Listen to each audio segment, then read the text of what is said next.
They say some men are born survivors, that God or the devil or dumb luck protects them from the bullets that would kill anyone else. In the fall of 1930, the doctors at Polyclinic Hospital in Manhattan were preparing a death certificate for a man with 5 bullet wounds. 5. Point-blank range. His silk pajamas soaked black with blood. His breathing shallow and wet. They'd seen this before. Men like this don't survive. But this wasn't just any man. This was Legs Diamond. The clay pigeon. The gangster who couldn't be killed. Except, here's what the newspapers didn't tell you. The survival wasn't a miracle. It was geometry, cheap bullets, bad aim, and enough alcohol in his system to prevent shock. The myth of invincibility was built on accidents and statistical improbability. And that myth would follow him like a shadow until a cold December night in Albany, when 3 bullets in a rented room would finally prove what everyone already knew. That legends don't stop bullets. They just make better headlines. This is the story of a man who believed his own press, who turned survival into performance, who thought fame was the same as power, and who died alone in a flophouse with $7 in his wallet, while the world he helped build moved on without him. Join me as we trace the rise and fall of the last cowboy gangster. From the dance halls of Philadelphia to the blood-soaked floors of the Hotsy Totsy Club. From 5 bullets that missed to 3 that didn't. This is the true story of Legs Diamond, the man who couldn't be killed. Until he was. October 12, 1930. The Polyclinic Hospital in Manhattan. The emergency room doors swing open and a stretcher rolls in, carrying what should be a corpse. The man on the gurney has 5 bullet wounds. His silk shirt is soaked black with blood. His breathing is shallow, erratic. The nurses move quickly, but their faces already tell the story. They've seen this before. Men like this don't survive men like this. A young resident physician begins counting the entry wounds out loud. 1 in the chest, 2 in the abdomen, 1 near the groin, 1 that grazed the skull and left a furrow in the scalp like a plow through dirt. He looks up at the attending surgeon and asks the question that doesn't need asking. Should we prepare the death certificate now or after? The surgeon doesn't answer immediately. He's staring at the patient's face. The man's eyes are closed, but his jaw is set in a way that suggests he's listening, conscious, aware. The surgeon has been working emergency trauma for 11 years. He has seen men die from a single bullet to the shoulder. He has watched strong men bleed out from wounds that seemed survivable. But this man, riddled with holes, is breathing, slowly, stubbornly, like breathing is an act of defiance. Outside in the waiting room, chaos is unfolding. There are 2 women. One is hysterical, screaming, clawing at the arms of the officers trying to calm her down. She's young, beautiful, in the way showgirls are beautiful, painted and sharp and fragile all at once. Her name is Kiki Roberts. She keeps shouting the same thing over and over. They killed him. They finally killed him. The other woman sits perfectly still, hands folded in her lap, rosary beads wrapped around her fingers. Her face is a mask of stone. She doesn't cry. She doesn't scream. She simply stares at the double doors leading to the operating room, as if she can will them to open through sheer force of faith. Her name is Alice Diamond. She is his wife. Between the 2 women, a dozen reporters jostle for position, notebooks out, cameras flashing. They're shouting questions that no one is answering. One of them turns to a police detective leaning against the wall and asks the only question that matters. Is Legs Diamond finally dead? The detective takes a long drag from his cigarette. He doesn't look at the reporter when he answers. If he's not, he's got the devil's own luck. Inside the operating room, the surgeon has made an incision and is working quickly, methodically, tracing the path of the bullets through the body. And here is where something strange happens.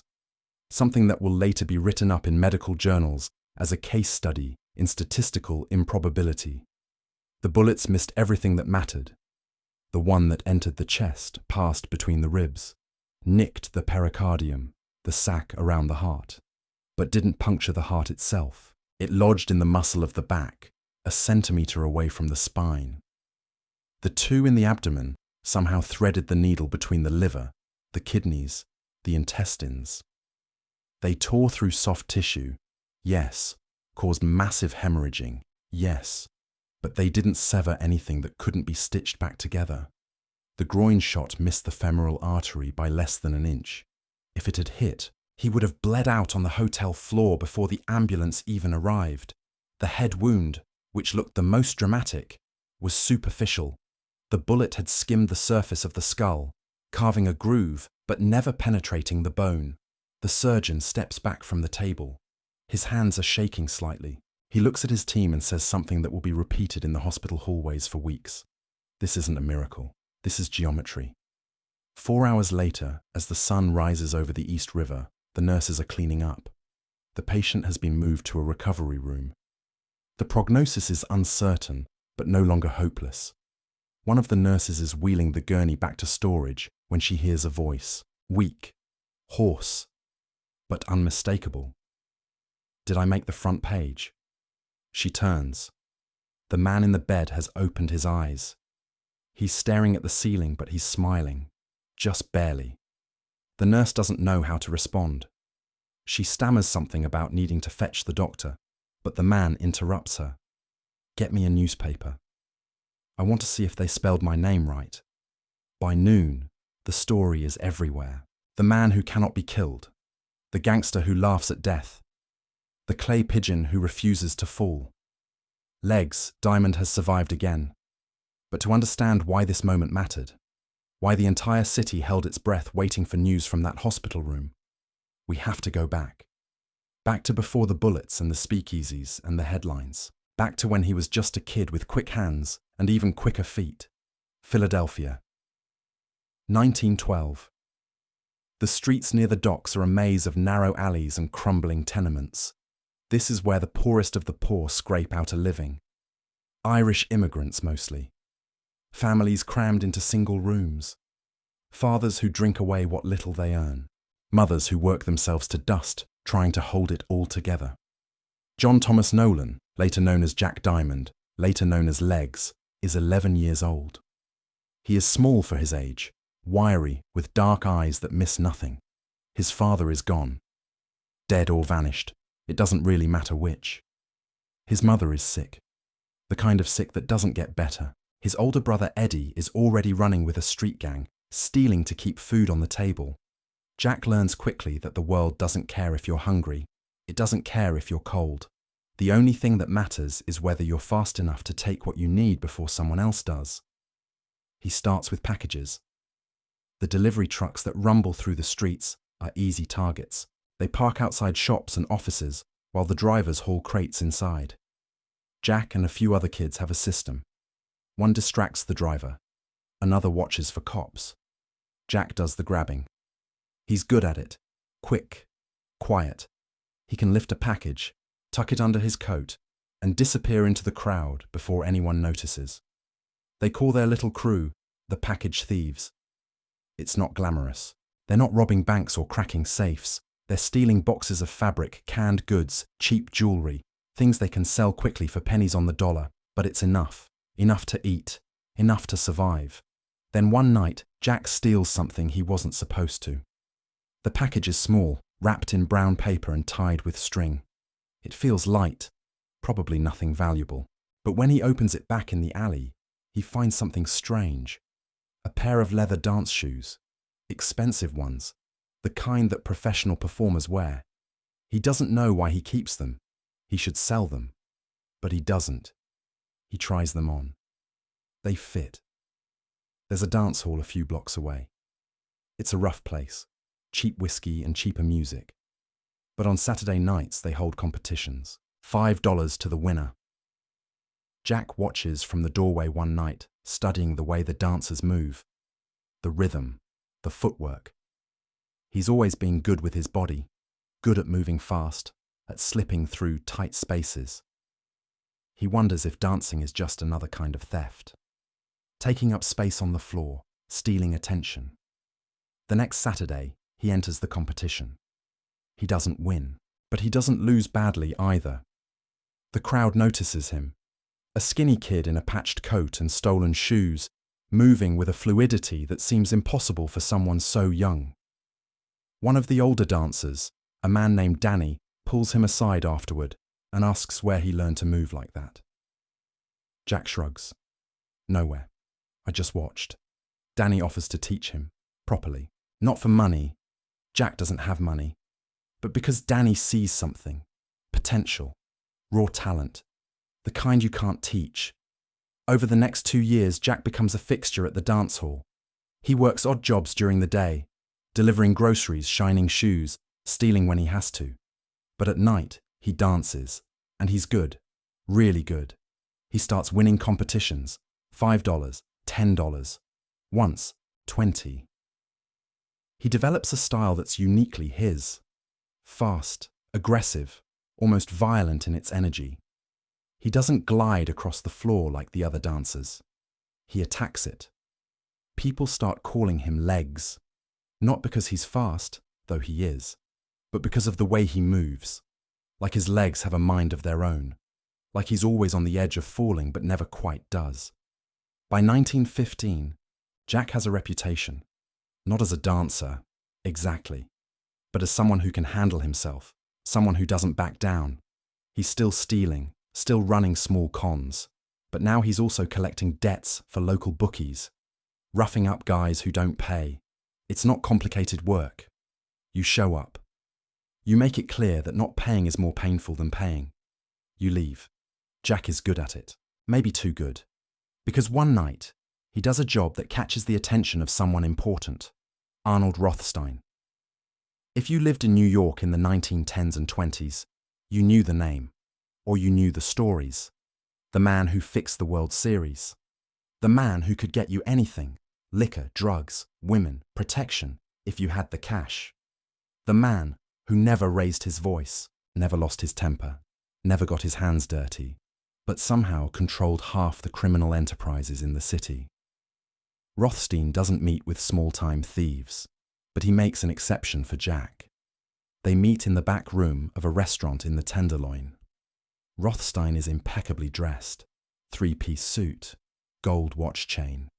He looks more like a banker than a gangster. Jack, by contrast, is wearing the nicest clothes he owns, which still look like they came from a church donation bin. Rothstein doesn't waste time with pleasantries. He asks Jack a single question.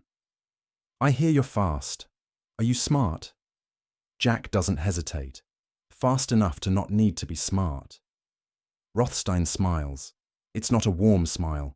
It's the smile of a man who's just confirmed a hypothesis. He offers Jack a job. Nothing permanent, just occasional work. Rothstein has interests in labor unions, gambling, and increasingly, the importation of illegal goods. Prohibition is coming. Everyone knows it. And when it does, the real money won't be in stealing packages.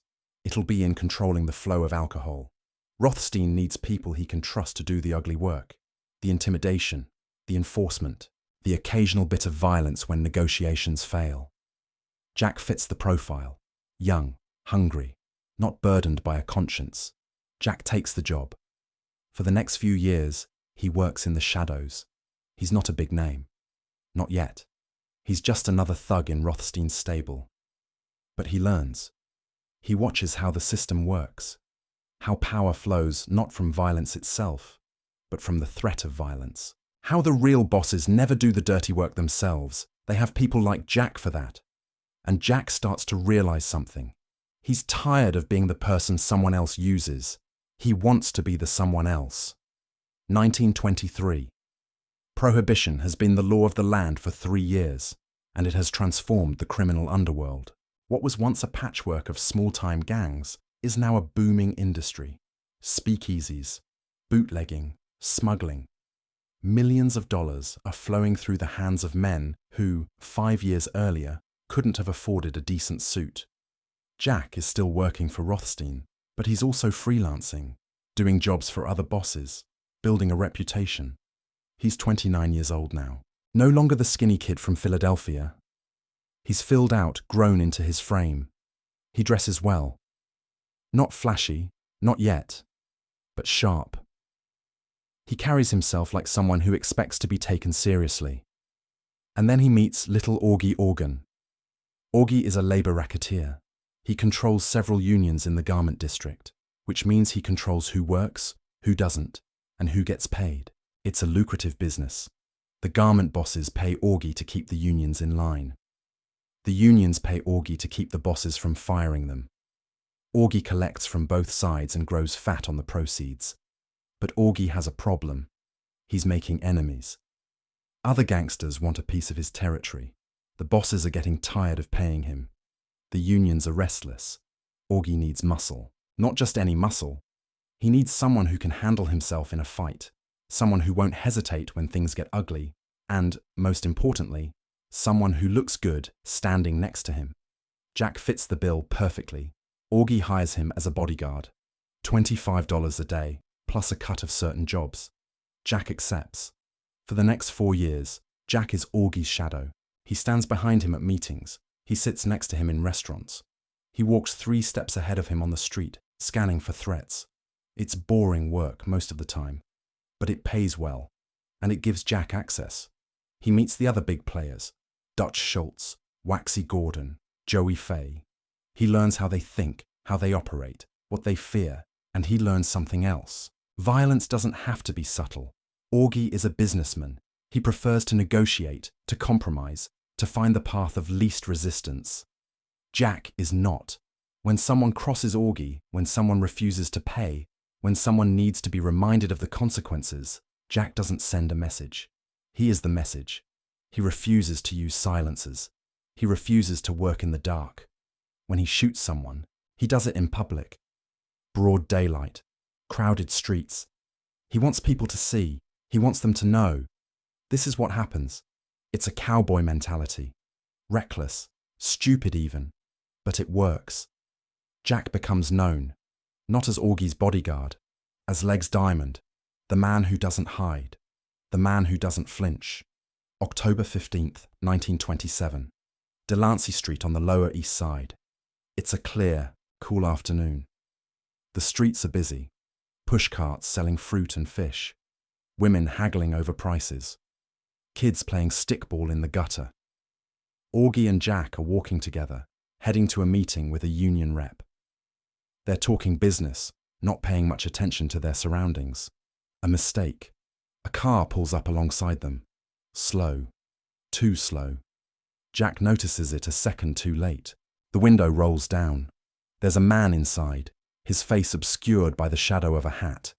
He raises a gun, not a small one, a .45. The first shot hits Augie in the chest. He goes down immediately, a look of surprise frozen on his face. The second shot hits Jack, just below the collarbone, on the left side, near the heart.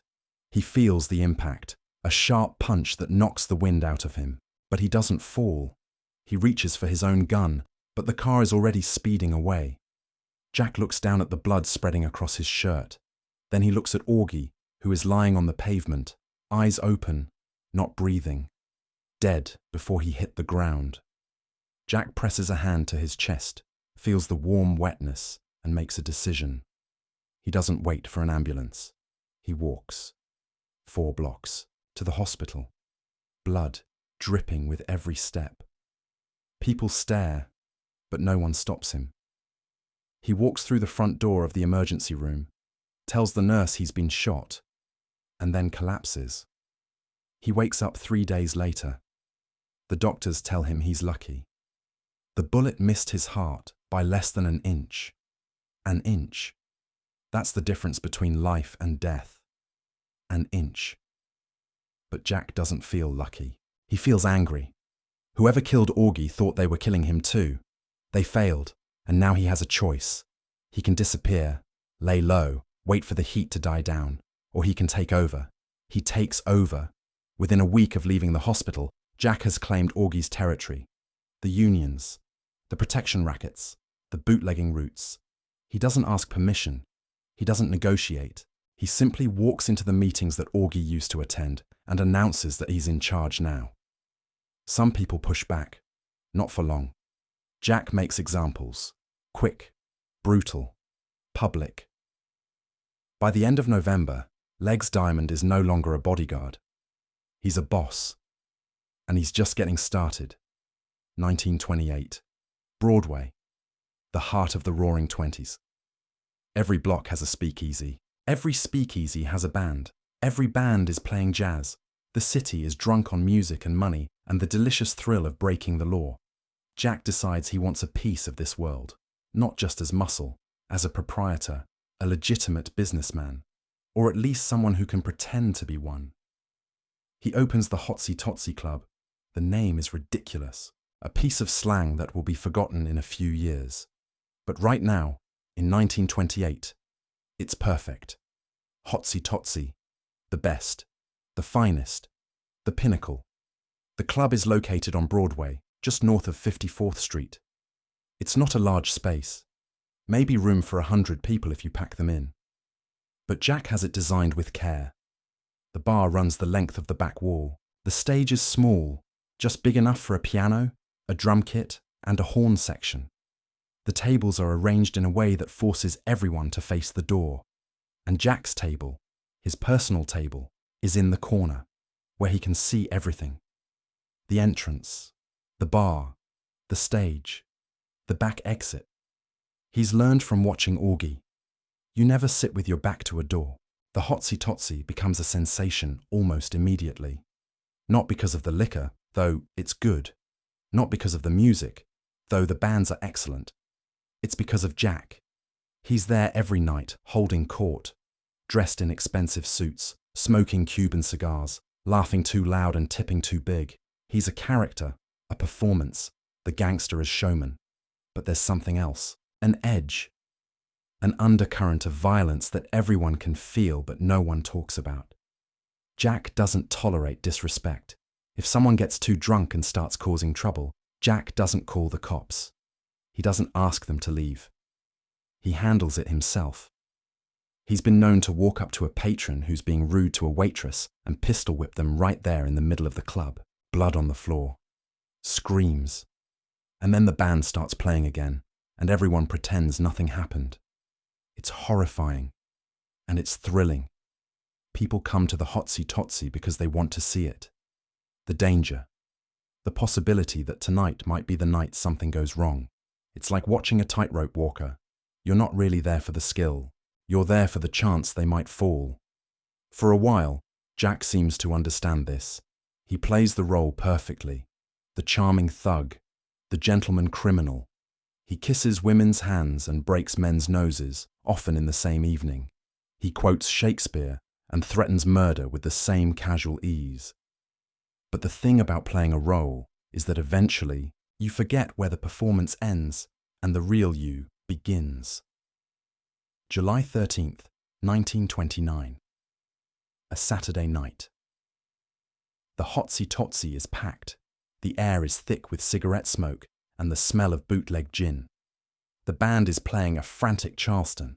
People are dancing, laughing, shouting over the music. Jack is at his usual table, surrounded by his crew. There's Charlie Green, his right-hand man. A few other guys whose names don't matter. They're drinking, celebrating. One of Jack's bootlegging runs just came in clean. No hijackings, no problems. Money in the bank. At the bar, two men are arguing. Their voices are getting louder, cutting through the music. Jack glances over, annoyed. One of the men is Red Cassidy, a small-time thug who works for a rival gang. The other is Simon Walker, a hanger-on, nobody important. The argument is about nothing. A spilled drink. A perceived insult. The kind of stupid, alcohol-fueled fight that happens in bars every night. Usually, it ends with someone getting thrown out. Maybe a punch or two. Nothing serious, but tonight is different. Red Cassidy says something. No one will ever agree on what, and Jack stands up. He doesn't walk over. He doesn't try to mediate. He pulls out a gun. Charlie Green, sitting next to him, also pulls a gun. The music stops. For a moment, the entire club is frozen. 100 people, mid-dance, mid-drink, mid-conversation, all staring at the same thing. Jack Diamond, standing in the middle of his club, pointing a gun at two men who are too drunk to understand what's about to happen. Red Cassidy starts to say something. An apology maybe. Or a joke. It doesn't matter. Jack shoots him. 3 times. Chest, stomach, face. Charlie Green shoots Simon Walker. Twice. Both shots to the torso. The bodies hit the floor. Blood spreads across the polished wood like spilled wine. Someone screams. Then, everyone is screaming. Jack turns to the band. He's still holding the gun. There's blood spatter on his shirt. He looks at the piano player and says 3 words. Keep playing. The piano player's hands are shaking so badly he can barely hit the keys. But he plays. The drummer joins in, a faltering, arrhythmic beat. The horn section follows. The music is terrible, discordant, but it's music. Jack looks around the room, at the patrons pressed against the walls, at the waitresses frozen in place, trays still in their hands, at the bodies on the floor. He speaks loud enough for everyone to hear. If anyone here has a problem with what just happened, speak up now. No one speaks. Jack nods to Charlie. They drag the bodies out through the back door, into an alley, into a waiting car. The blood is cleaned up, sawdust thrown on the wet spots. The band keeps playing. Within an hour, new patrons are arriving, unaware of what happened. The Hotsy Totsy is open for business, but outside, in the city, word is spreading. 25 people saw Legs Diamond commit murder. 25 witnesses. In the days that follow, the police try to build a case. They bring in witnesses, interview them, take statements. But something strange happens. The witnesses start changing their stories. The first one, a waiter, says he didn't see anything. He was in the back. He heard shots, but he didn't see who fired them. The second witness, a regular patron, says the same thing. He was looking the other way. He didn't see the shooter's face. The third witness doesn't show up for questioning. The police go to his apartment. He's gone. Vanished. No forwarding address. The fourth witness is found in the East River. 2 bullets in the head. The fifth witness recants his statement entirely. He was drunk, he says. He doesn't remember anything. Over the next 3 weeks, the list of witnesses shrinks. Some flee the city. Some are paid off. Some are threatened. Some simply disappear. No bodies, no explanations, just gone. The police know what's happening. They know Jack is systematically erasing the evidence, but they can't prove it. And without witnesses, they can't prosecute. By August, the case against Legs Diamond falls apart. There's no one left to testify. The newspapers call it the Hotsy Totsy murders, the case that couldn't be solved because the witnesses wouldn't survive. Jack doesn't hide. He doesn't run. He shows up to police headquarters and dares them to arrest him. They can't. They have nothing. But the damage is done. Not to Jack. To his reputation. Before the Hotsy Totsy, Jack was feared. After the Hotsy Totsy, he's something worse. He's a liability. The other gangsters, the smart ones, the ones who think long-term, start to distance themselves. Lucky Luciano, Meyer Lansky, Frank Costello, they're building something new, something organized, something that doesn't rely on public murders and vanishing witnesses. Jack Diamond represents the old way, the cowboy way, and cowboys, as everyone knows, don't last long. But Jack doesn't care. He's convinced he's untouchable, invincible, the clay pigeon who can't be shot down. He's about to test that theory. 1929. The stock market crashes. The country slides into the Great Depression. Millions of people lose their jobs, their savings, their homes. Bread lines stretch around city blocks. Shantytowns spring up in public parks. The Roaring Twenties are over. But for men like Jack Diamond, the Depression is just another opportunity. He shifts his base of operations to the Catskills, the mountains of upstate New York. It's a different world up there. Rural, isolated, far from the watchful eyes of the New York City police. The Catskills are dotted with small towns and resort communities. During the summer, wealthy families from the city come up to escape the heat. They stay in grand hotels and eat at fancy restaurants and pretend the Depression isn't happening. They need entertainment. They need alcohol. Jack is happy to provide both. But Jack doesn't want to run a legitimate business. That requires investment, infrastructure, risk. He has a better idea. He becomes a pirate. Here's how it works. Other bootleggers, Dutch Schultz, Waxy Gordon, they brew beer. They import whiskey. They take on all the costs and risks of production.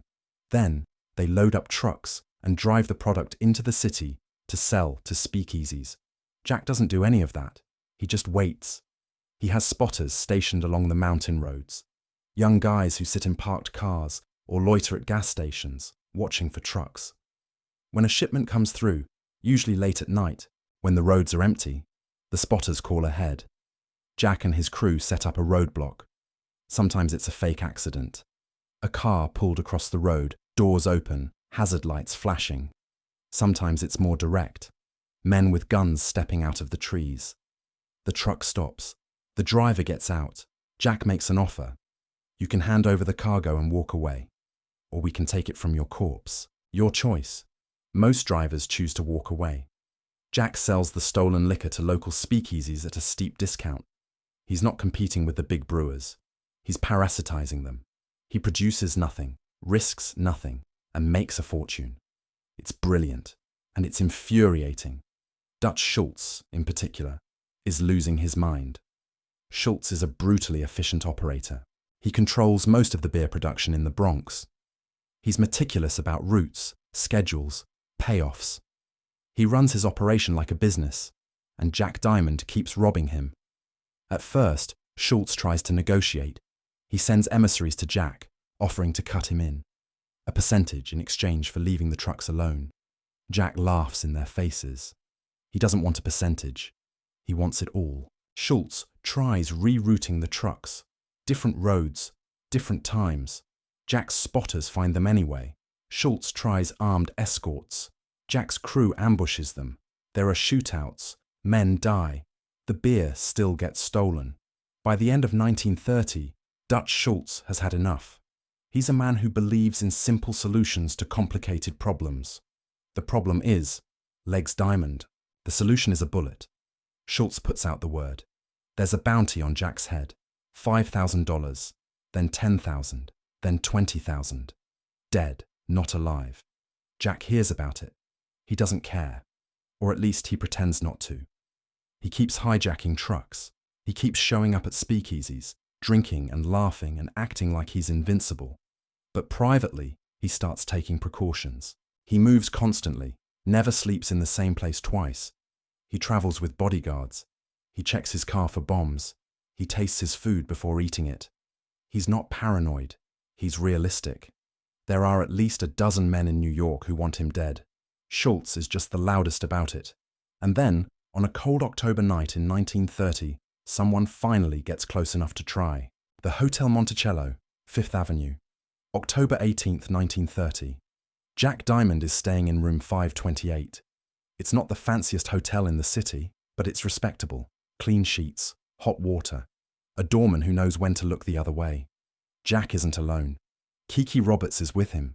She's been with him for the better part of a year now. A dancer, a showgirl, the kind of woman who looks like she stepped out of a magazine advertisement. Blonde, long-legged, 23 years old. She's also not his wife. Jack's marriage is a complicated thing.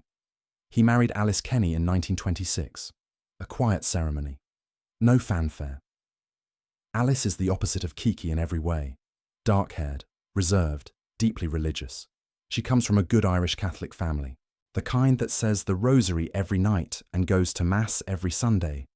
Alice knows what Jack does for a living. She's not naive, but she's chosen to believe in a version of Jack that may or may not exist. The version that can be saved, redeemed, brought back to the church and to God. She prays for him, constantly. She lights candles. She makes novenas. She washes blood out of his shirts without asking where it came from and pretends that her husband is a businessman with unfortunate associations rather than a murderer with a cover story. Jack keeps two lives running in parallel.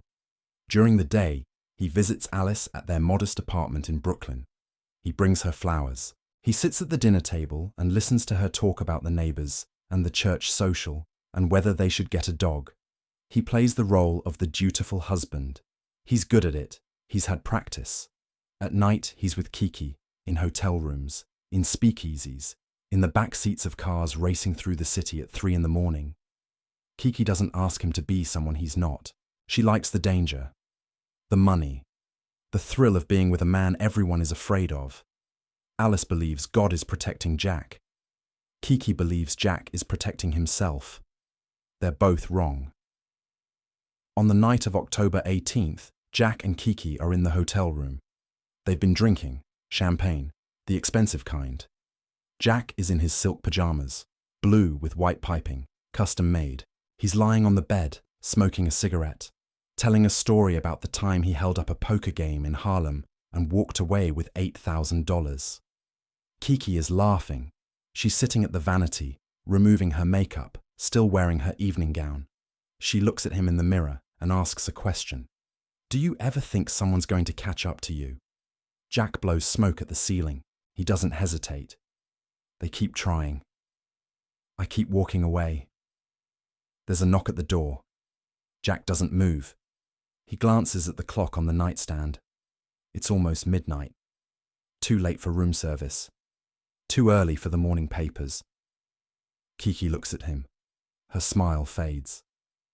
She knows the knock isn't right. It's too soft, too careful. Jack stubs out his cigarette. He reaches under the pillow and pulls out a revolver. He motions for Kiki to stay quiet. Then he walks to the door. He doesn't open it.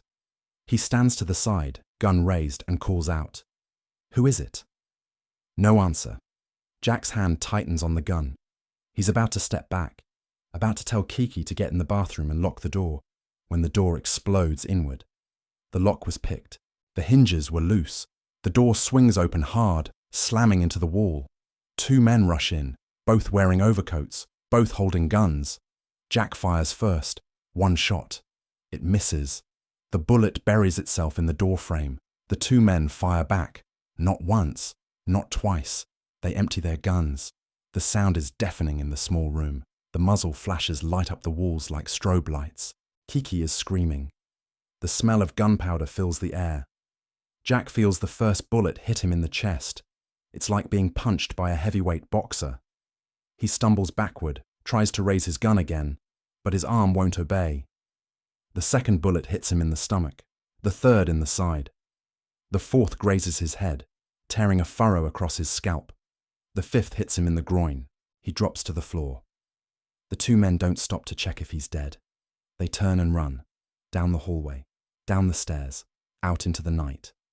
A car is waiting. It peels away from the curb before the doorman can even register what's happening. Kiki is still screaming. She's on her knees next to Jack, her hands pressed against his chest, trying to stop the bleeding. But there's too much blood. It's everywhere. Soaking through his silk pajamas, pooling on the carpet, running between the floorboards. Jack's eyes are open, but he's not looking at her. He's staring at the ceiling, his breathing shallow and wet. There's a gurgling sound coming from his throat. Kiki runs to the door, still screaming, calling for help. The other hotel guests are starting to emerge from their rooms, cautious, frightened. Someone calls the police. Someone else calls an ambulance. It takes 12 minutes for the ambulance to arrive. 12 minutes during which Jack bleeds and breathes and somehow doesn't die. The paramedics load him onto a stretcher. One of them looks at the scene. The blood, the bullet holes in the walls, the smell of gunpowder, and shakes his head. He's seen this before. Men shot in gang wars. They never make it. But he does his job. He applies pressure to the wounds. He starts an IV. He tells the driver to go fast. At the hospital, they wheel Jack into the emergency room. The same emergency room where he'll be operated on. The same doctors who will spend 4 hours trying to put him back together. And in the waiting room, the same 2 women will sit. Kiki, hysterical and crying. Alice, silent and praying.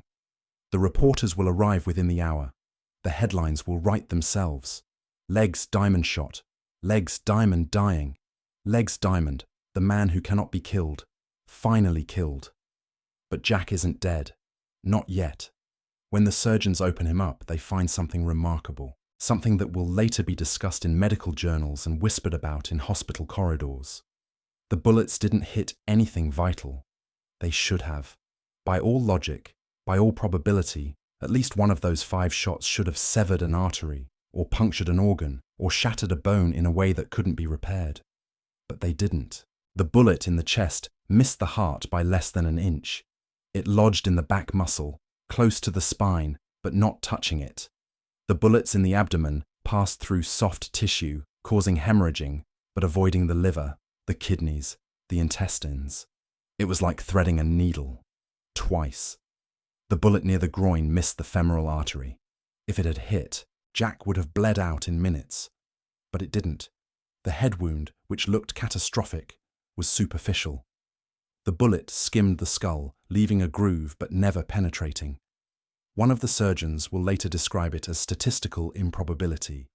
Another will call it luck. A third, a deeply religious man, will cross himself and mutter something about divine intervention.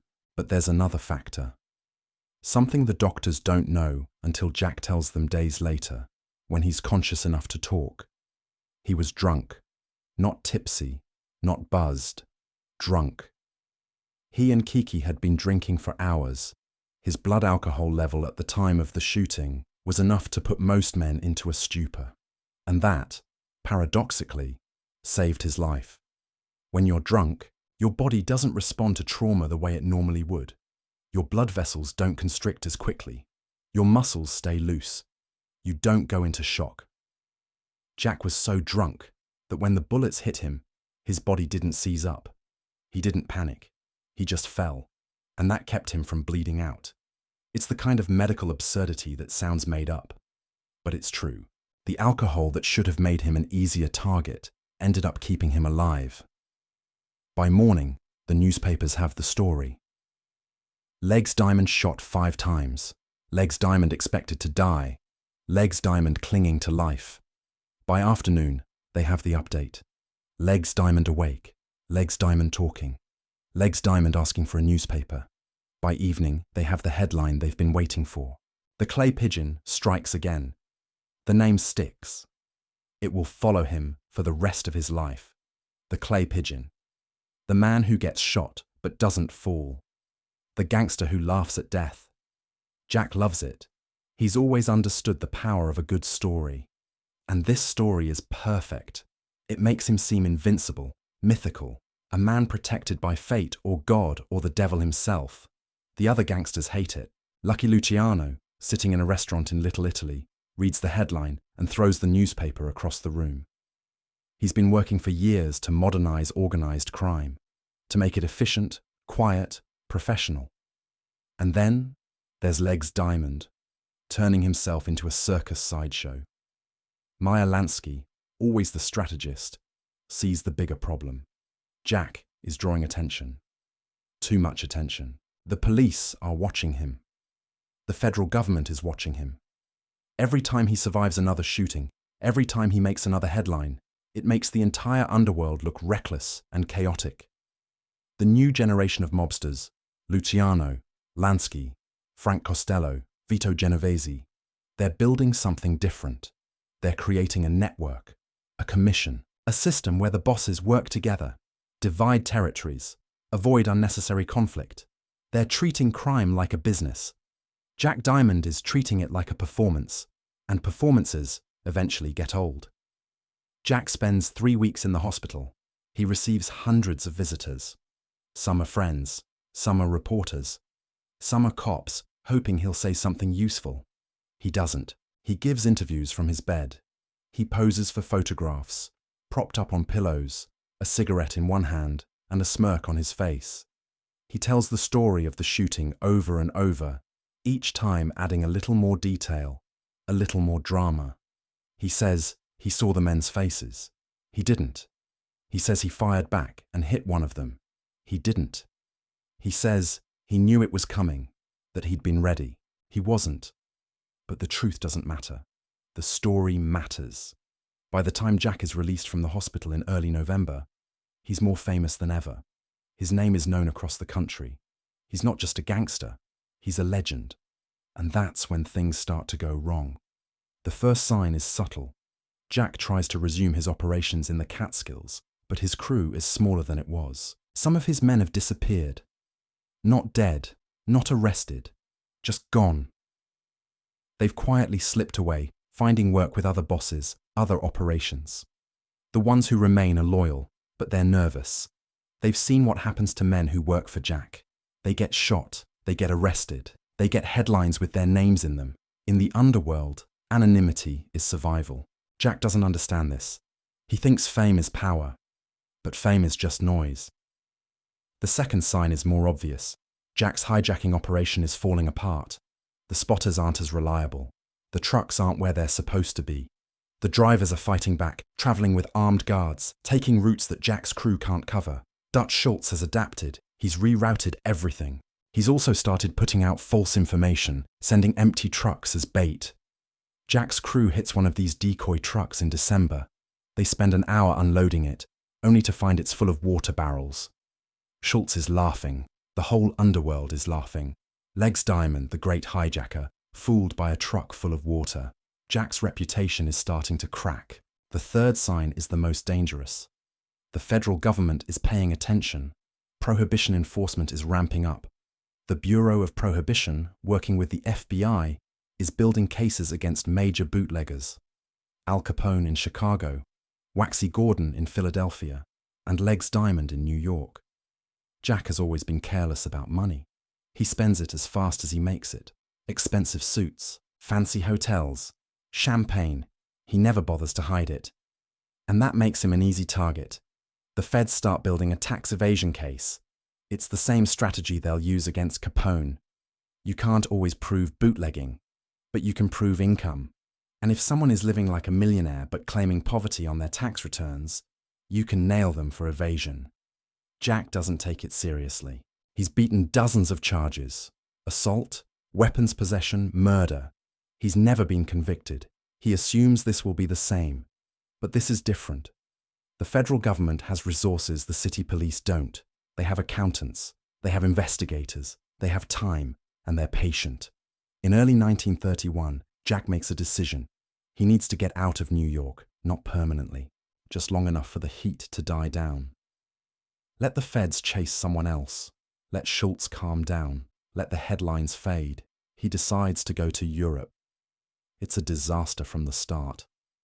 Jack books passage on a liner to Germany. He brings Kiki with him, because of course he does. Alice stays in New York praying. The ship docks in Hamburg. Jack tries to disembark. The German authorities stop him at the gangway. They've been alerted. They know who he is. Legs Diamond, American gangster, criminal, not welcome, Jack argues. He's not a criminal, he says. He's a businessman. He's here on vacation. He has money to spend. The Germans don't care. They refuse to let him off the boat. The ship sails to England. Same story. The British authorities meet him at the dock. They have his name on a list. Undesirable, denied entry. Jack tries France. Denied. He tries Belgium. Denied. He tries the Netherlands. Denied. Every country in Europe has been warned. Legs Diamond is not welcome. He is a liability, a source of trouble, a man who brings violence and headlines wherever he goes. Jack is stuck on the ship. For 3 weeks, he sails from port to port, unable to set foot on land. He's seasick. He's withdrawing from the painkillers he's been taking since the shooting. He's angry, humiliated. The King of New York, the man who cannot be killed. Trapped in a ship's cabin, vomiting into a bucket. The newspapers have a field day. Legs Diamond rejected by Europe. Legs Diamond turned away at every port. Legs Diamond, the gangster nobody wants.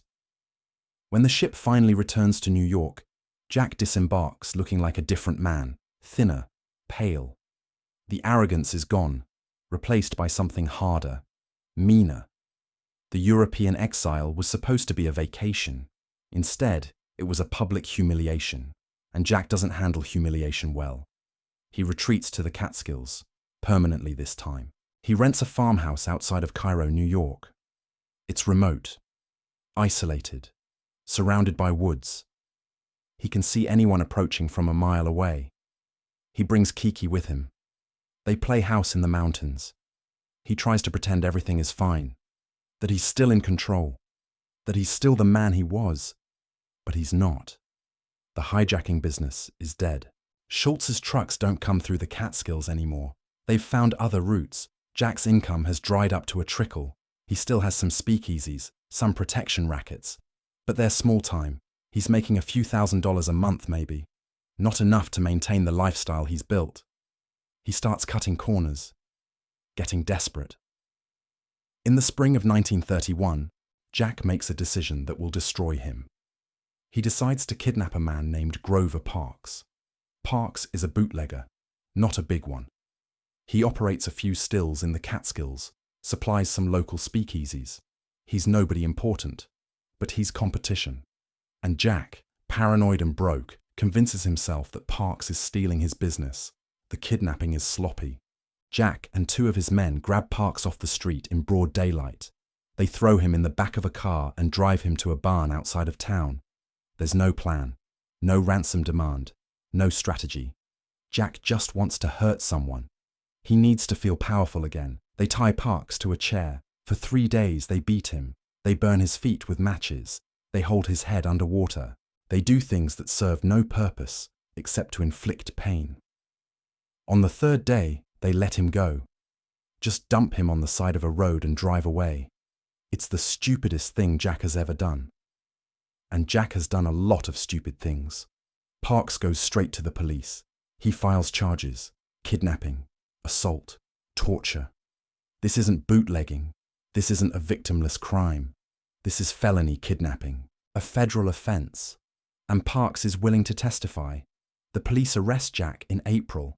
For the first time in his life, he can't make bail. It's set too high.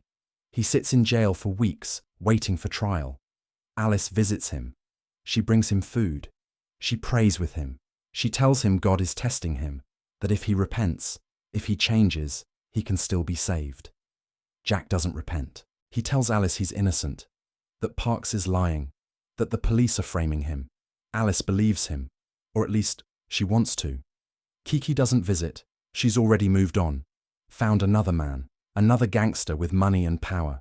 She sends Jack a letter saying it's over. He tears it up. The trial is set for December. Troy, New York, a small city north of Albany. Jack's lawyers argue for a change of venue.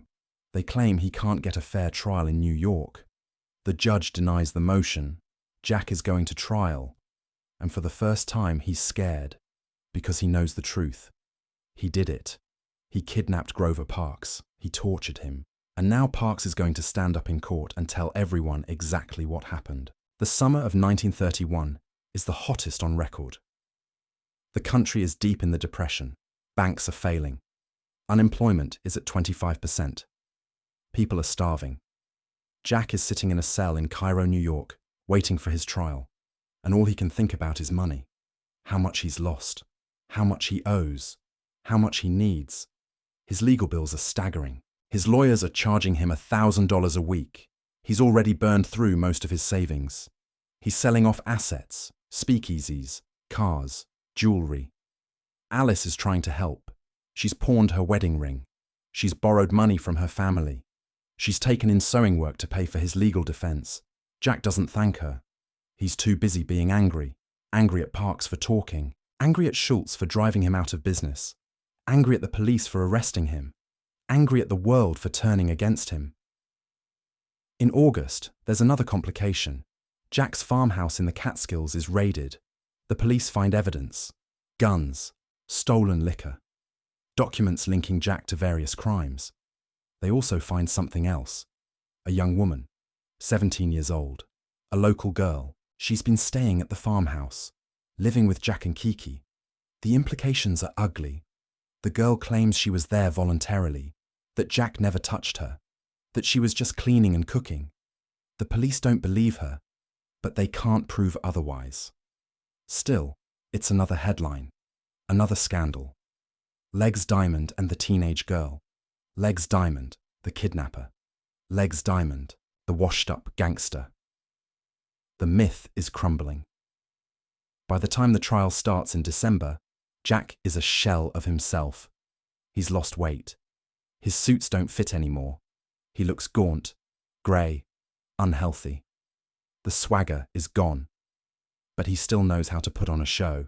He arrives at the courthouse wearing his flashiest suit, powder blue, custom tailored. He smiles for the cameras. He waves to the crowd. He's playing the part one more time. The trial lasts 2 weeks. Grover Parks takes the stand and tells his story. He describes the kidnapping, the beatings, the torture. He shows the jury his scars, the burns on his feet, the marks on his wrists from the ropes. It's devastating testimony. The jury looks horrified. The reporters in the gallery are scribbling furiously. Jack's lawyers try to discredit Parks. They suggest he's lying, that he's being paid by the police, that he has a grudge against Jack for business reasons. It doesn't work. Parks is credible, sympathetic. The jury believes him. Then Jack takes the stand. Against his lawyer's advice, he insists on testifying. He thinks he can charm the jury. He thinks he can talk his way out of this, the way he's talked his way out of everything else.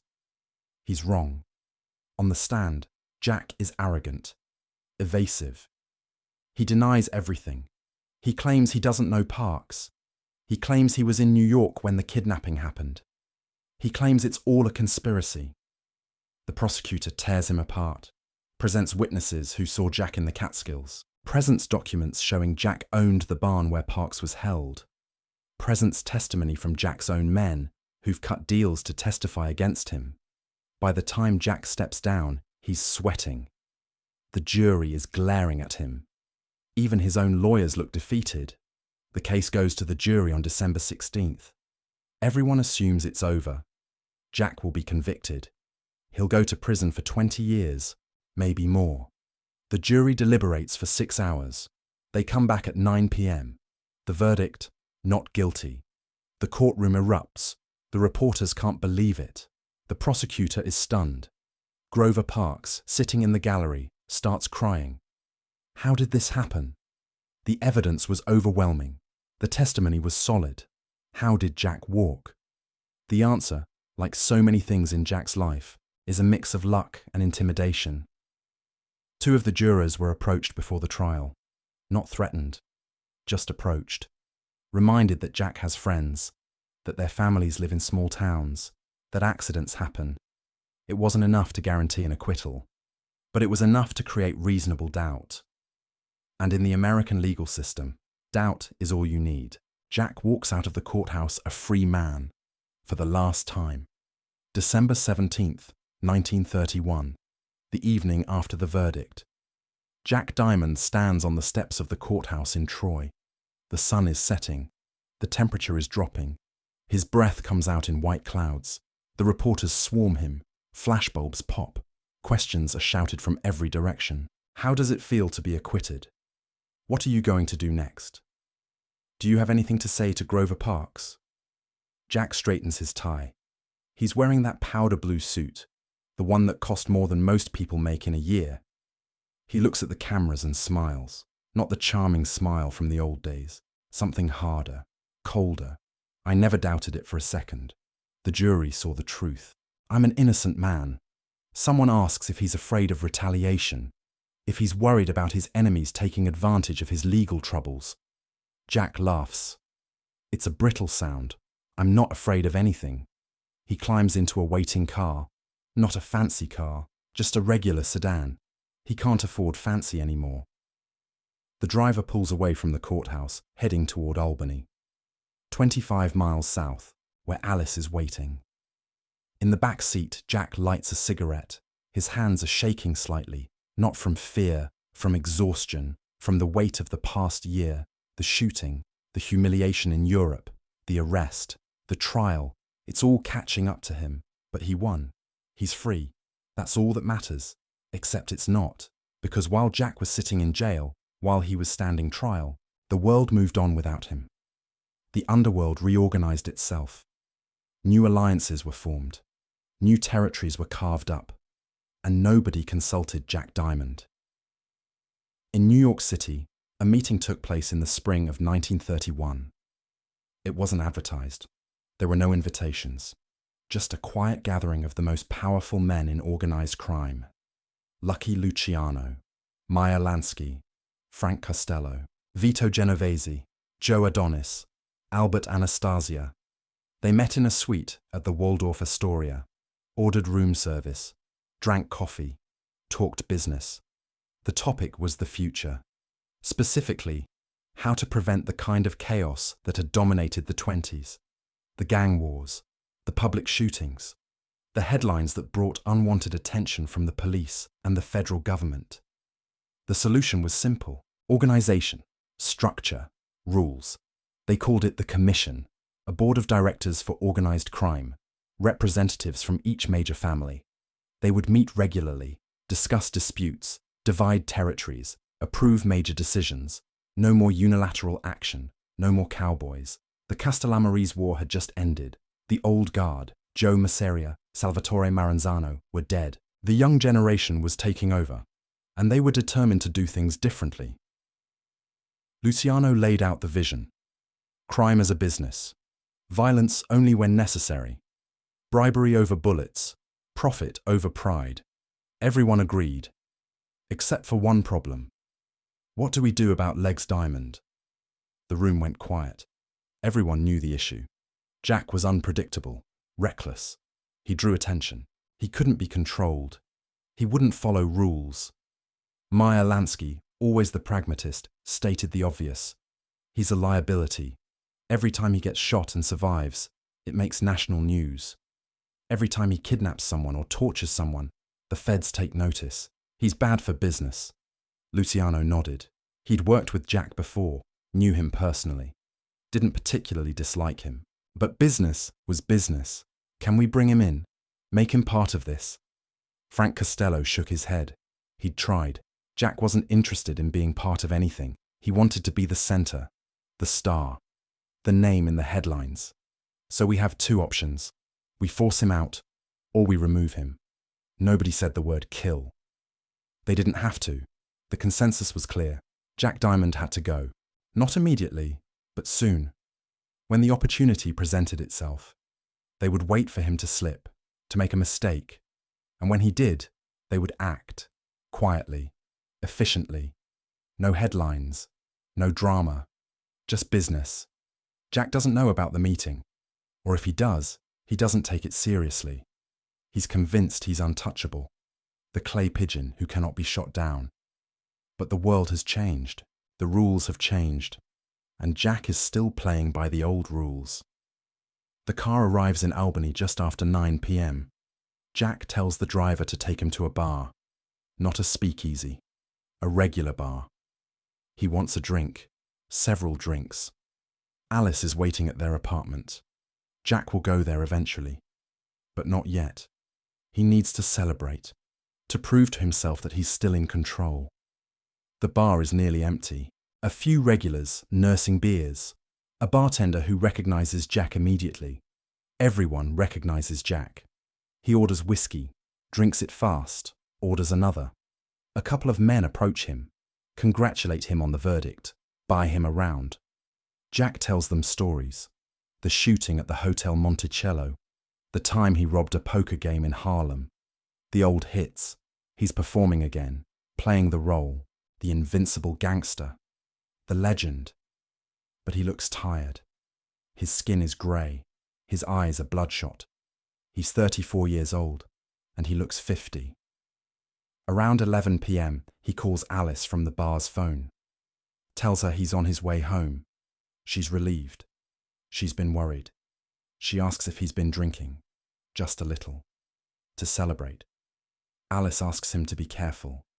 To come home now, not to stay out too late, Jack promises. He hangs up. Then he orders another drink. Around midnight he calls Kiki, or tries to. The number is disconnected. He remembers the letter. She's gone, moved on. It stings more than he wants to admit. He drinks until 1 a.m.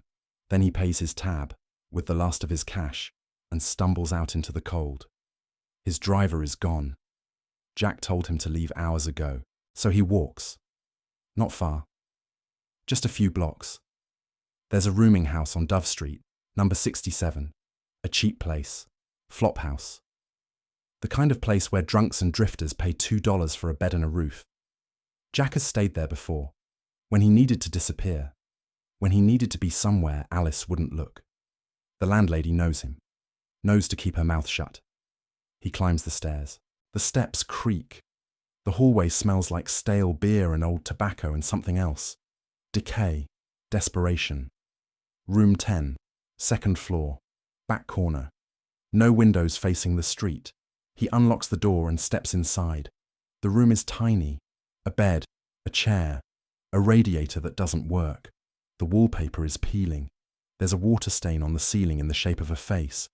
Jack doesn't bother undressing. He's too drunk, too tired. He falls onto the bed fully clothed. The powder blue suit, the expensive shoes. He doesn't even take off his coat.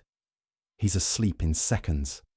Outside, the street is dark, silent. The temperature has dropped below freezing. A light snow is starting to fall. At 4:15 a.m., a car pulls up outside the rooming house. A black sedan, no headlights. It idles at the curb. Two men get out. They don't speak. They've done this before. They know the routine. They walk to the door. One of them picks the lock. It takes less than a minute. The rooming house doesn't have good locks. They climb the stairs, slowly, carefully. The steps creak, but not loud enough to wake anyone. Room 10. They can hear snoring from inside. Heavy, rhythmic. The sound of a man deep in sleep, too drunk to dream. The door isn't locked. Jack forgot, or didn't care. They push it open. The hinges squeak slightly. The snoring stops for a moment, then resumes. The room is dark. They can barely see. But they don't need to see. They know where the bed is. They walk to either side of it. One man holds Jack's shoulders down, not hard, just enough to keep him still. The other man pulls out a gun, a .38 revolver. He holds it 6 inches from the back of Jack's head. Jack's eyes open, for just a second. Long enough to understand what's happening, not long enough to react. The first shot hits him at the base of the skull.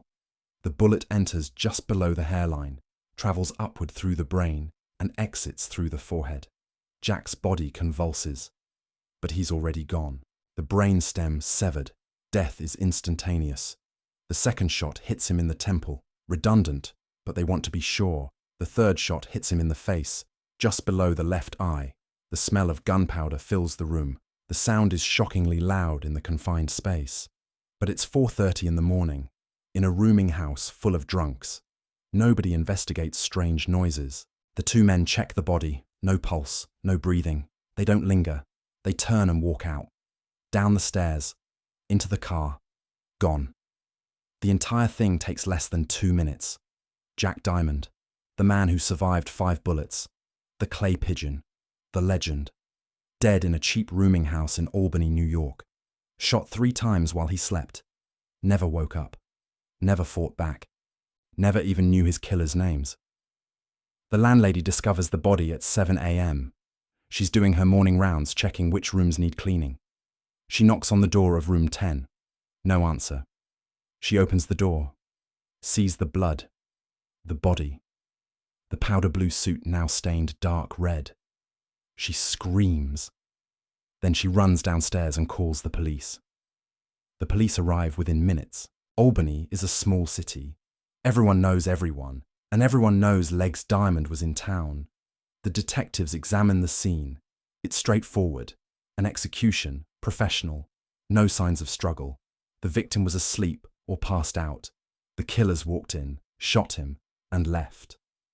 There are no witnesses. Or rather, there are plenty of people in the rooming house who might have heard something. But nobody saw anything. Nobody knows anything. The code of the street. You don't talk to cops. One detective picks up Jack's wallet from the nightstand, opens it. Inside, there are $7, a few business cards, a photo of Alice. That's it. $7. The man who once threw around $1,000 bills like confetti died with $7 in his wallet. The detective shakes his head. He's been a cop for 20 years. He's seen a lot of bodies. But this one is different. Because this one was famous. He looks at his partner and says something that will be repeated for decades afterward. He died broke and alone, just like everyone said he would. By 9 a.m., the news has spread. The reporters arrive, the photographers, the curious. Dove Street is packed with people trying to get a look at the rooming house where Legs Diamond died. The police hold a brief press conference. The facts are simple. Jack Diamond was shot and killed sometime between 4 and 5 a.m. The investigation is ongoing. No suspects at this time. A reporter asks the obvious question. Who do you think did it? The police chief doesn't hesitate. Could be anybody. He had a lot of enemies. Another reporter asks if there will be a serious investigation. The chief shrugs. We'll do our job. But let's be honest. The man was a criminal. He lived by the gun. He died by the gun. I'm not sure the public is demanding justice here. It's a cold assessment, but it's accurate. Nobody is crying for Legs Diamond. Nobody is demanding his killers be brought to justice. The general sentiment is relief. One less gangster on the streets. The newspapers run the story on the front page. But the tone isn't tragic. It's not even sympathetic. The headlines read like obituaries for a plague that finally burned itself out. Legs Diamond shot dead. The clay pigeon finally falls. The end of a notorious career. Some articles are more creative. One paper runs the headline, "The man who could not be killed is finally killed." There are no eulogies, no tributes, just facts. Birth date, arrest record, a list of his crimes and his victims. In New York City, Lucky Luciano reads the news over breakfast. He sets down the paper and goes back to his eggs. No comment, no reaction. It's just another item checked off a list. Meyer Lansky hears the news and immediately starts making calls. He wants to make sure there's no blowback, no revenge killings, no headlines linking the murder to the commission. Everything is handled quietly. The killers are paid. They leave New York. Some say they went to Chicago. Some say they went to California. Some say they disappeared entirely. Nobody ever finds out who pulled the trigger.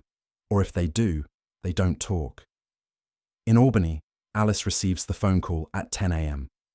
A police detective, his voice formal and distant, informs her that her husband has been killed. Alice doesn't scream, doesn't cry. She simply says thank you and hangs up. She sits in the apartment for a long time, the same apartment where Jack told her last night that he was coming home. The same apartment where she waited, praying, for him to arrive safely. She picks up her rosary beads.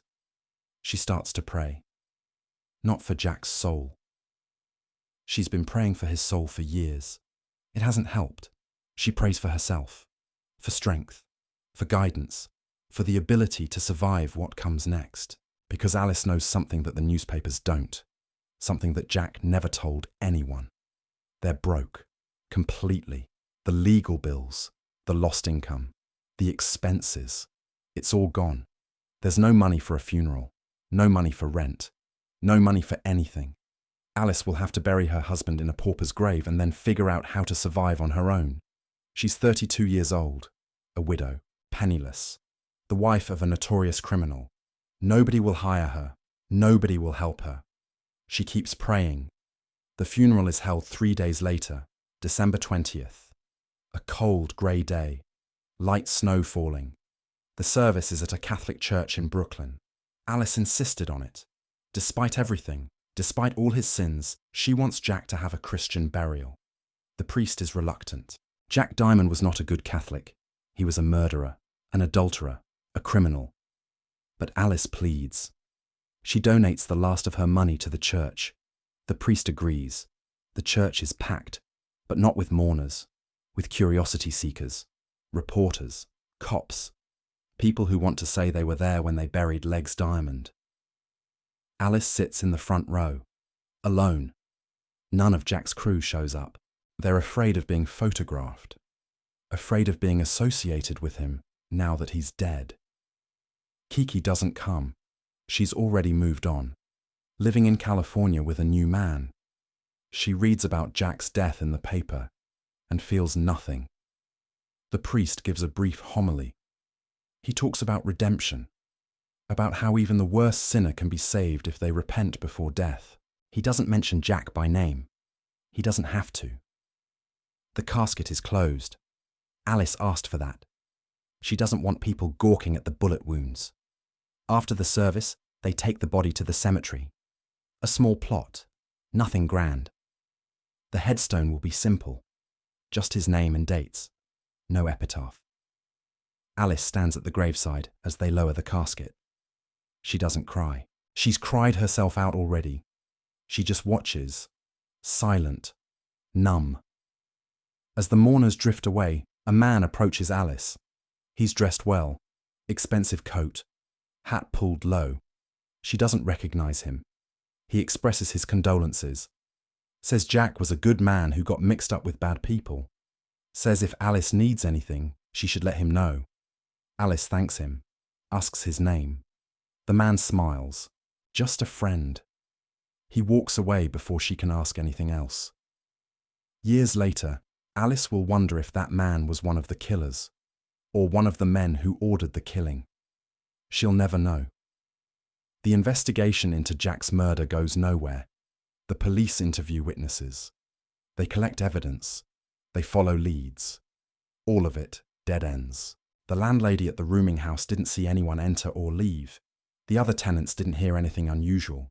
There are no fingerprints, no murder weapon, no witnesses. The police compile a list of suspects. It's long. Dutch Schultz has motive. He hated Jack, but Schultz has an alibi. He was in New York that night. Dozens of witnesses. The commission has motive. Jack was a liability, but there's no evidence linking them to the murder. No paper trail. No informants willing to talk. The police themselves have motive. Some of the cops were tired of Jack beating charges, tired of seeing him walk free, but there's no evidence of police involvement. A few local criminals are questioned. Men who had grudges against Jack. Men he'd beaten or robbed or humiliated, but none of them confess. None of them know anything. By January, the investigation stalls. By February, it's effectively closed. The case remains open on paper, but nobody is working it. The official conclusion: person or persons unknown. Motive: underworld dispute. Translation: we don't know who killed him. We don't care. Case closed. Jack's murder is filed away and forgotten, but Alice isn't forgotten. Because what happens to Alice Diamond in the months following Jack's death is almost worse than his murder. She tries to rebuild her life. She moves to a smaller apartment. She takes in sewing. She looks for work. But nobody will hire her. The name Diamond is poison. Everyone knows who she is. The gangster's widow. She's harassed. People throw rocks through her window, spray paint obscenities on her door. She receives threatening letters. Some tell her to leave town. Others tell her she's next. Alice goes to the police. They tell her there's nothing they can do. Technically, no crime has been committed. Just harassment. They suggest she move. She can't afford to move. In the spring of 1932, Alice tries to sell her story to the newspapers. She needs money. She figures if people want to read about Jack, she might as well profit from it. She gives an interview to a tabloid, talks about their marriage, about the good times before Jack got involved with the gangs, about her belief that he could have been saved. The article is published. It's sensational, melodramatic. It paints Jack as a tragic figure and Alice as the faithful wife who stood by him. The underworld does not appreciate it. A week after the article is published, Alice receives a visitor, a man she's never seen before. He doesn't threaten her directly. He just suggests that it would be healthier for everyone if she stopped talking to reporters. Alice gets the message. She stops talking, but the damage is done. She's drawn attention to herself, reminded people that she exists, that she's a loose end. July 19th, 1933. A hot summer night in Brooklyn. Alice is in her apartment, alone. She's getting ready for bed. The windows are open, trying to catch any breeze. There's a knock at the door. She's not expecting anyone, but she's also not afraid. She's learned to live with fear. It's become background noise. She opens the door. There's a man standing in the hallway. He's wearing a suit. He looks respectable. He asks if she's Alice Diamond. She says yes. He pulls out a gun and shoots her in the head. One shot, close range. Alice drops to the floor, dead before she hits the ground. The man walks away, calmly, no rush. He walks down the stairs, out of the building, into the night. The neighbors hear the shot. They call the police, but nobody saw the shooter. Nobody can give a description. The police investigate, but it's the same story. No witnesses, no evidence, no suspects. Alice's murder is never solved, just like Jack's. The newspapers barely cover it. A small article on page 6, widow of gangster murdered. The implication is clear. She was tied to the criminal world. This is what happens. Alice Diamond is buried in the same cemetery as Jack, a few plots away. No funeral, no mourners, just a gravedigger and a priest saying a quick prayer. The Diamond line ends, completely. No children, no legacy. Just 2 graves in Brooklyn and a handful of newspaper clippings yellowing in archives. And somewhere, in smoke-filled rooms and quiet offices, men who ordered the killings move on with their business. Because in the world of organized crime, sentiment is expensive, and loose ends are liabilities. Alice Diamond was a loose end, and loose ends don't survive. The story should have ended there, with the bodies, with the closed cases and the unmarked graves, with the silence that follows violence. But stories don't end when the people die. They echo, they transform, they become something else entirely. In the decade after Jack Diamond's death, something strange happens. The man starts to disappear and the myth takes over. It begins slowly, with the people who knew him, the bartenders and showgirls and small-time criminals who crossed paths with him in the 20s. They tell stories, at parties, in bars, late at night when the conversation turns to the old days, and the stories change, grow. The rough edges get smoothed out, the cruelty gets forgotten, the sadism becomes swagger, the desperation becomes daring. Jack Diamond, in memory, becomes the kind of gangster people want to remember. Charming, dangerous, romantic. A man who lived by his own rules and died on his own terms. The reality, a drunk man shot in his sleep in a flophouse, doesn't fit the narrative. So the reality gets adjusted. By the 1940s, if you ask someone about Legs Diamond, they'll tell you about the 5 bullets he survived. They'll tell you about the Hotsy Totsy Club. They'll tell you about his legendary luck. They won't tell you about Grover Park screaming in a barn. They won't tell you about the witnesses who disappeared. They won't tell you about Alice washing blood out of his shirts while he was sleeping with a showgirl. The myth erases the man, and the myth is what survives. In 1960, a writer named William Kennedy moves to Albany. He's young, ambitious. He's working as a journalist, but he wants to write novels. He's looking for a subject, something uniquely American, something tragic and violent and true. Someone tells him about Legs Diamond, about the gangster who died in a rooming house on Dove Street 30 years earlier. Kennedy starts researching, reading old newspaper articles, interviewing people who remember the 20s and 30s, cops, criminals, bartenders. What he finds fascinates him. Not because Jack Diamond was a good man, but because he was such a perfect symbol of his era. The Roaring Twenties distilled into a single person. The excess, the violence, the delusion that the party would never end. Kennedy spends years working on the book. It's published in 1975. The title is simple, Legs. It's not a biography, it's a novel, fiction based on fact. Kennedy takes the skeleton of Jack's life and adds flesh, invents conversations, creates composite characters, imagines what Jack was thinking in his final moments. The book portrays Jack as a tragic figure, a man cursed by his own invincibility, someone who survived so many times that he started to believe he couldn't die. And that belief, more than any bullet, is what killed him. It's a beautiful theory, poetic, Probably not true. But truth, by this point, is irrelevant. The story has taken on a life of its own. The book is well reviewed. It wins awards. It introduces Legs Diamond to a new generation. People who weren't alive in the 30s. People who know nothing about prohibition, or speakeasies, or the commission.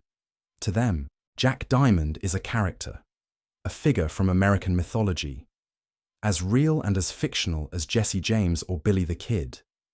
The book leads to other things: a stage play, a television movie. In 1984, there's even a feature film, a low-budget production with unknown actors. It's not very good. The pacing is off, the dialogue is wooden, but it exists. And in the film, Jack's death is completely different from reality. He doesn't die drunk in a flophouse. He dies in a shootout, guns blazing, taking half a dozen men with him before he finally falls. It's absurd. It's historically inaccurate. But it's what audiences want to see. The hero's death, the blaze of glory, the real death, the pathetic death, the human death, gets erased. By the 1990s, if you mention Legs Diamond to someone, they might recognize the name. They might vaguely remember something about a gangster from the 20s, but the details are fuzzy, confused with other gangsters, other stories. Was he the one who got shot 5 times? Or was that someone else? Did he run with Al Capone? Or was he in New York? Didn't he die in some dramatic way? The specifics have been lost. What remains is an impression, a feeling, the idea of a gangster from a more romantic time, before the Mafia became corporate, before organized crime became boring. Jack Diamond represents something people miss, not the violence, not the crime, but the individuality, the personality, the sense that these men, as terrible as they were at least interesting. The modern mob, the one that Luciano and Lansky built, is efficient, professional, anonymous. The bosses wear suits and attend board meetings. They launder money and invest in legitimate businesses. They're criminals, yes, but they're boring criminals. Jack Diamond was never boring. He was reckless and violent and self-destructive. But he was never boring, and that's what people remember. The flash, the style, the myth, the reality of what he did, the people he hurt, the lives he destroyed, the casual cruelty, gets lost in the haze of nostalgia. In 2008, the rooming house on Dove Street is demolished. It's been abandoned for years. Too run down to renovate. Too historically insignificant to preserve. A local historian tries to save it, argues that it's an important piece of Albany's history, the place where Legs Diamond died, a landmark. The city council isn't interested. It's a flophouse where a criminal was murdered, not exactly tourism material. The building is torn down. A parking lot is built in its place. There's no plaque, no marker, nothing to indicate what happened there. If you go to Albany today and ask someone to show you where Legs Diamond died, most people won't know. A few old-timers might remember the general area, but the exact location? Gone. Paved over. The erasure is complete. Jack wanted to be famous. He wanted headlines. He wanted people to know his name. He got that, for a while. But fame is temporary. Memory is selective. And buildings get demolished. In the end, the only thing that remains is the story. And the story isn't even accurate. The autopsy report on Jack Diamond is stored in the Albany County Archives. It's a public record. Anyone can request it. Almost nobody does. The report is clinical, detached. It describes the body the way a mechanic might describe a broken engine. Parts, damage, cause of failure, 3 gunshot wounds to the head, entry wounds at the base of the skull, the left temple, and just below the left eye, exit wounds through the forehead and the right temple, massive trauma to the brain, death instantaneous. But the report also notes other things the newspapers never mentioned. The body was malnourished. Jack weighed 142 pounds. At 5 feet 9 inches, that's dangerously underweight. There were signs of chronic infection, old wounds that never properly healed, scar tissue throughout the torso from the previous shootings. The liver showed damage consistent with heavy alcohol use. The lungs showed signs of early tuberculosis. Jack Diamond was dying anyway.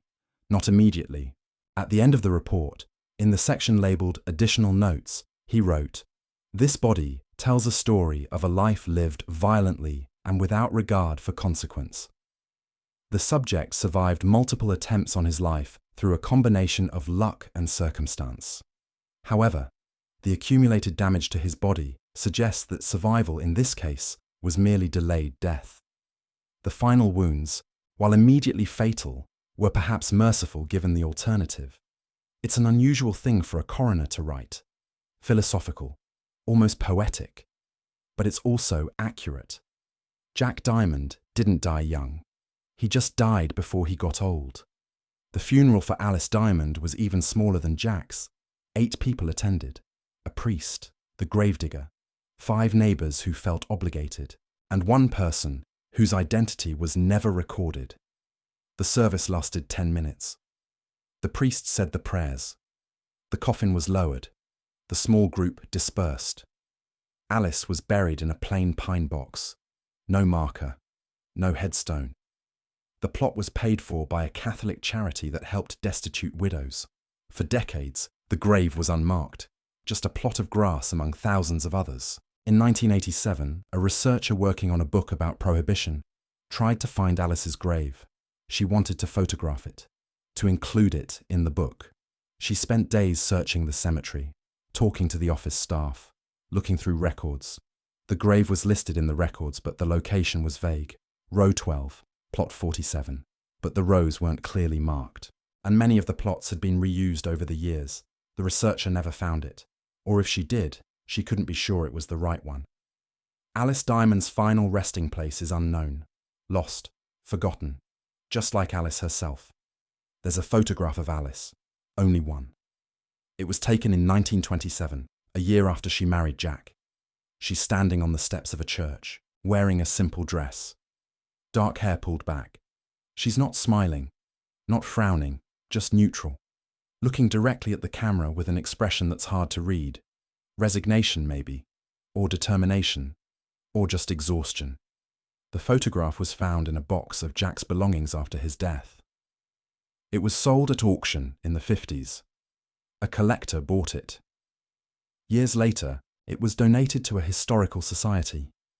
Now it sits in a file somewhere, occasionally reproduced in books about gangsters or prohibition, always with the same caption: Alice Diamond, wife of Legs Diamond, never just Alice, always in relation to Jack, defined by him, erased by him. She spent years praying for his soul, washing his shirts, waiting for him to come home. And in the end, she died because of him, because his enemies wanted to make sure no one was left who might talk, might remember, might testify. Alice Diamond deserved better, but the world doesn't care about what people deserve. Lucky Luciano died in 1962. Heart attack. At an airport in Naples. He was waiting to meet a film producer who wanted to make a movie about his life. The irony is almost perfect.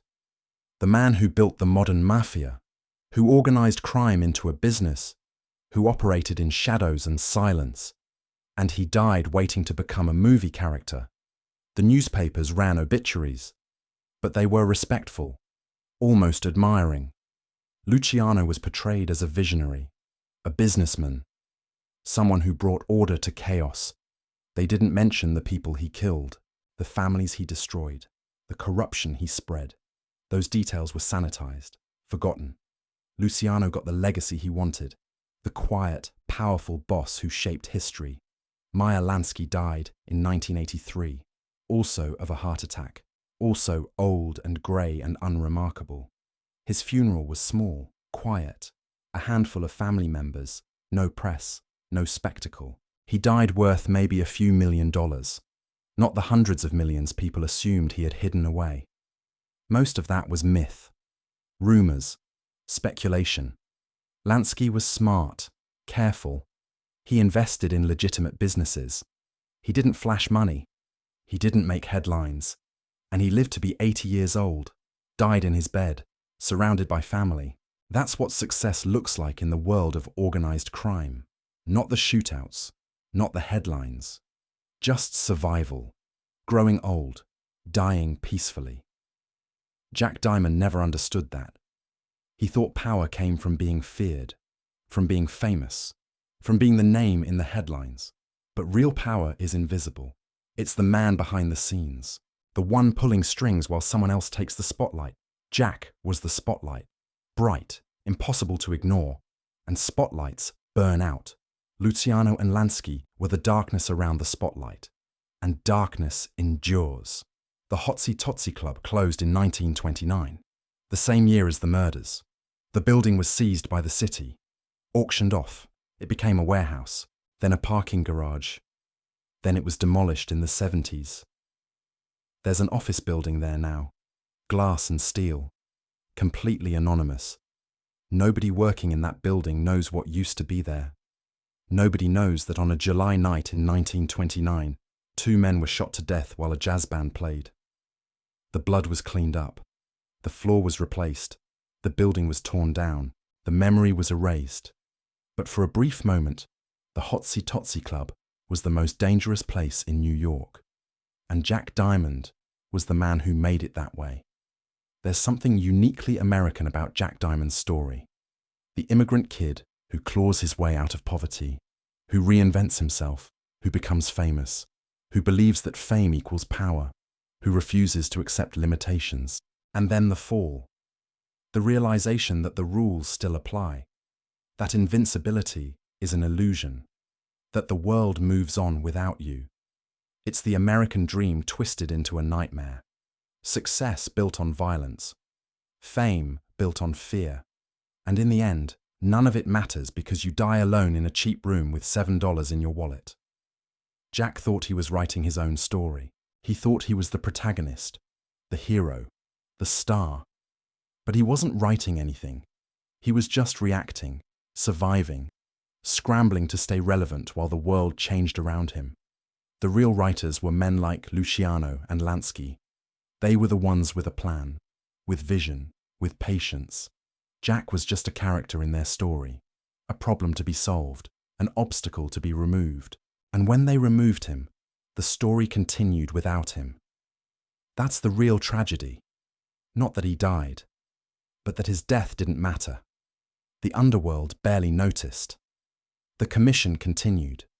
The bootlegging continued. The money continued. Jack Diamond died thinking he was irreplaceable, essential, the star of the show.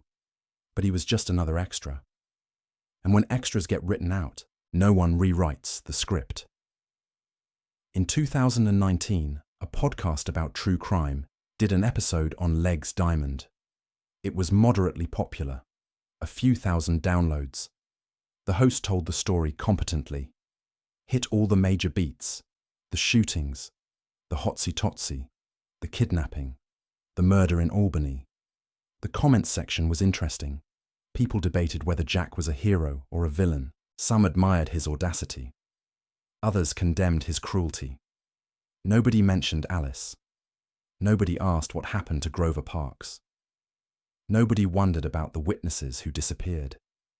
The story had been reduced to its most interesting parts: the violence, the survival, the mythology.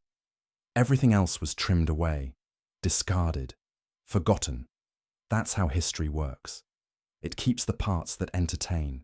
It discards the parts that complicate. Jack Diamond, in the collective memory, is the clay pigeon, the man who couldn't be killed. That's the story people want.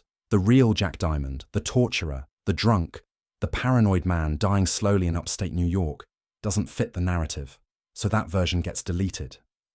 What remains is the ghost, the legend, the idea of a gangster from a time when gangsters were still individuals instead of corporations. And maybe that's fitting. Jack always cared more about the performance than the reality, about the headline than the truth. He wanted to be remembered. And he is, just not accurately. There's a quote attributed to Lucky Luciano. Nobody knows if he actually said it, but it's repeated often enough that it doesn't matter. Someone supposedly asked him why Jack Diamond had to die. Luciano, according to the story, responded, He died because he insisted on being the star of a movie while everyone else was just trying to run a business. It's probably apocryphal, too neat, too perfect, exactly the kind of thing a novelist would invent. But it's true in the way that fiction is sometimes truer than fact. Jack Diamond was performing.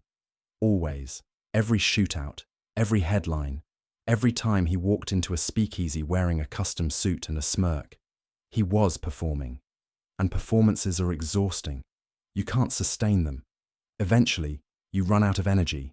The mask slips. The audience gets bored. Jack ran out of energy in a rooming house in Albany. The mask slipped, and nobody cared enough to save him.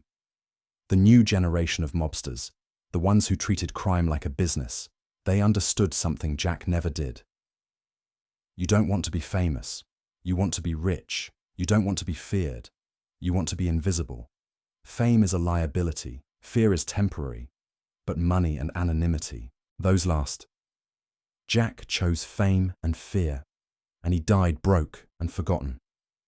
Luciano and Lansky chose money and anonymity, and they died old and comfortable. The moral of the story, if there is one, is simple. The world doesn't care about your performance. It cares about results. And if you can't produce results without drawing attention, you become a problem. And problems get solved. On a cold December morning in 1931, Legs Diamond stopped being a person and became a problem. And that problem was solved with 3 bullets in a rented room. Efficient, quiet, final, no headlines, no drama, just business. The Roaring Twenties ended with the stock market crash in 1929. But the spirit of the 20s, the recklessness, the excess, the belief that the party would never end, that took a few more years to die. It died in rooms like the one on Dove Street, in the unmarked graves of men like Jack Diamond, in the silence that followed the gunshots. The 30s were different, harder, more serious. The country was in a depression. Millions were out of work. The time for flash and swagger was over. The mobsters adapted. They put away the silk suits and the custom cars. They stopped making headlines. They became businessmen in all but name. The era of the cowboy gangster was finished, and Jack Diamond was the last of them. Not the best, not the smartest, not even the most successful, just the last. He died the way cowboys always die, believing he was invincible, believing the rules didn't apply to him, believing he could outdraw anyone. And then someone faster came along, or someone smarter, or someone who didn't care about the myth and just wanted the problem gone. And that was it. The end of an era, the end of a story, the end of Legs Diamond. If you go to Brooklyn today, you can find the cemetery where Jack is buried. The headstone is still there. Simple, grey granite. The letters worn but readable. John Diamond. Died December 18th, 1931. That's it. No epitaph, no flourish, just the facts. People occasionally visit. Tourists, true crime enthusiasts. Someone usually leaves something. A penny, a shot glass. Once, someone left a pair of dice. The grave is unremarkable, surrounded by thousands of others. Nothing special, nothing dramatic. Just another dead man in a city full of them. Alice's grave, somewhere in the same cemetery, has no visitors. No one knows where it is. No one leaves pennies or shot glasses. She's been erased completely, as if she never existed, as if her prayers and her patience and her suffering meant nothing. And maybe they didn't.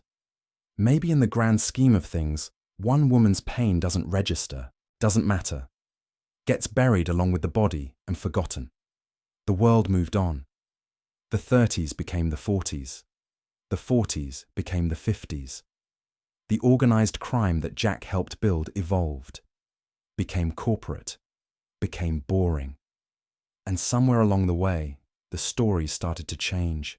The myths took over, and the man, the real man, with all his cruelty and desperation and human weakness, disappeared. What remains is the legend, the clay pigeon, the man who couldn't be killed, until he was.